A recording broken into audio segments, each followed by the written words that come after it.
साल में 5 मरतबा भी आपने आबिदुर रहमान साहब को नहीं देखा। क्यों नहीं देखा? क्योंकि आबिदुर रहमान साहब समझते थे कि कोई विकल्प नहीं है। साहब ये समझ रहे थे कि विकल्प नहीं था। अब विकल्प क्या है? उस पार्टी का नाम क्या है? विकल्प का नाम मजलिस-ए-इत्तेहादुल मुस्लिमीन है। अब मजलिस आई है, यहां से मंजूर आलम साहब एक ताकतवर उम्मीदवार है। हम आपसे वादा कर रहे हैं, अगर आप मंजूर आलम साहब को कामयाब करते हैं इंशाअल्लाह, और मंजूर आलम साहब खातिर खा काम नहीं करेंगे, अगर वो काम नहीं करेंगे तो वैसी दोबारा इस विधानसभा को नहीं आएगा वोट मांगने के लिए। बीजेपी जेडीयू तो सीमांचल की जनता को घुसपैठिया कहती है, तो हम घुसपैठियों का जवाब देंगे। एक कांग्रेस के नेता हैं जो हमारे बारे में बहुत कुछ आजकल बोल रहे हैं, उनको बेचारों को घर में मोहब्बत नहीं मिल रही तो हमसे मोहब्बत कर रहे हैं। उन्होंने कहा कि ओवैसी मेरे अंगना में तुम्हारा क्या काम है? तुम्हारे बाप का अंगना है सीमांचल। सुन, जब हमारे और सबके अब्बा बाबा आदम जब जन्नत से दुनिया में कदम रखे तो वो भारत में कदम रखे, ही हमारे अब्बा की सरजमीन है। हमारे अंगना में, अरे मेरा अंगना है सीमांचल, मैं जब तक जिंदा रहूंगा जय सीमांचल का नारा लगाऊंगा। और फिर बोलते हैं कि इसमें ये बहरूपिया है। अच्छा, मैं बहरूपिया हूं, इसका कोई जमीन नहीं है, पगार नहीं है, कोई जात नहीं है। एक बात याद रखो, मेरा नाम मेरे बुजुर्गों ने असदुद्दीन रखा।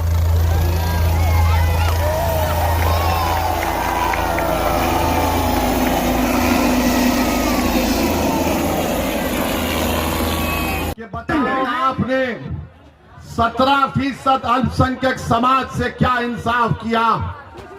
17% अल्पसंख्यक समाज से क्या इंसाफ किया? कुछ नहीं किया। जो 14% यादव हैं उनको 36% टिकट दिया। क्यों? क्योंकि वो चाहते हैं कि हम इनकी गुलामी करें।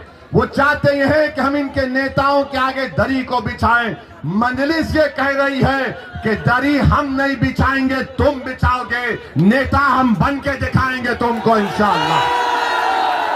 तो ये लड़ाई नेता बनने की है। हमारे जाने के बाद कोई आकर शैतान का एजेंट बोलेगा, अरे वो आबिदुर रहमान भी तो एक ही दीन का है, ये मंजूर आलम भी तो एक दीन का है। आबिदुर रहमान और मंजूर आलम में एक फर्क है। क्या है?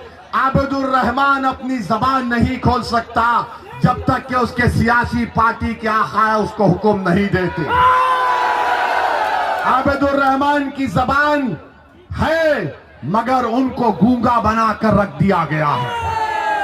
क्या तुम भूल गए जब ट्रिपल तलाक कानून पार्लियामेंट में आया तो मौलाना जिसका इंतकाल हो गया, अल्लाह उनको जन्नत नसीब करे, उस मौलाना ने कहा कि मेरी पार्टी ने मुझे बोलने का मौका नहीं दिया था, याद है? ये मंजूर आलम होगा तो इनको इस शर्त पर टिकट दे रहे, आपके दरमियान में खड़े होकर बोल रहा हूं, जब ये पटना जाएंगे तो पटना में बैठे हुए तमाम लोग जो गूंगे अंधे बहरे हो चुके हैं उनको बताएंगे अरारिया के इंसाफ और यहाँ की तकालीफ को। मैं इसकी गारंटी ले रहा हूं। आप 11 तारीख को पतंग छाप कोर्ट देंगे।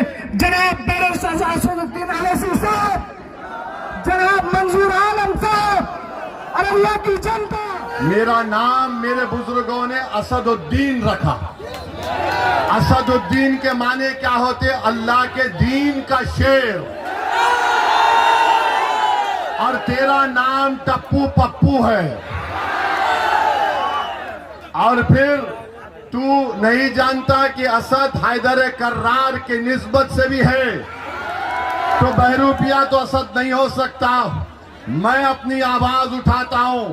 और फिर जहां इनका सवाल कि जमीन और पगार नहीं है, अरे तेरे को जमीन और पगार मुझसे पूछने वाले, ये पूरा सीमांचल मेरा है, बता तेरा क्या है? ये पूरा सीमांचल मेरा है। 8 साल के बच्चे से लेकर 80 साल का बूढ़ा, हमारी माँ और बहनें मुझे देखकर बोलती है पतन छाप जिंदाबाद। जनता, अररिया की जनता। दोस्तों, लग रहा है कि आप लोग थोड़ा सा कमजोर पड़ रहे हैं और वहां पे जो नौजवान खड़े हैं वो जो बैरिकेड को तोड़ रहे हैं